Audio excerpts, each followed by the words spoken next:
যদি গাছ কথা বলতে পারতো, ওরা কি বলতো?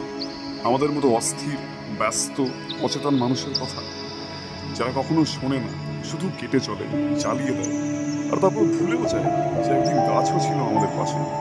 হয়তো গাছ বলতো, তোমাদের ছায়া দিয়েছিলাম, বাতাস দিয়েছিলাম, বৃষ্টির গান শুনিয়েছিলাম, আর তোমরা আমাদের শ্বাসরোধ করলে।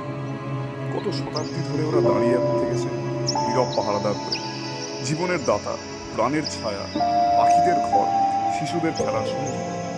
কোনো চাহিদা ছিল না, কোনো অভিযোগ ছিল না। অথচ আমরা আমরা কেবল নির্ভীক।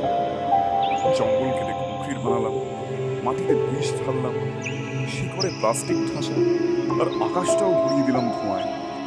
যদি ওরা বলতে পারতো, হয়তো বলতো, আমরা তো জীবন দিয়েছিলাম, আর তোমরা আমাদের মৃত্যু দিলে।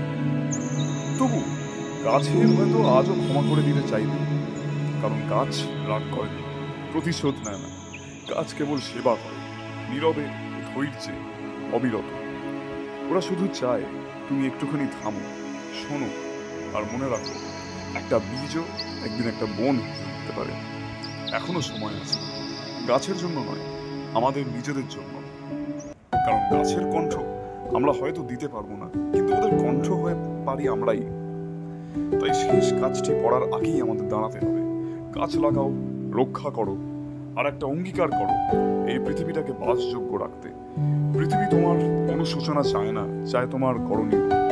যদি এই কথা তোমার হৃদয়ে ছুঁয়ে যায়, তাহলে চুপ করে বসে থেকো না, কিছু গাছ তুমিও লাগাও। পারলে এই ভিডিওটা শেয়ার করো, কারণ তুমিও হতে পারো সেই মানুষটা যার কারণে আগামীকালে একটি গাছ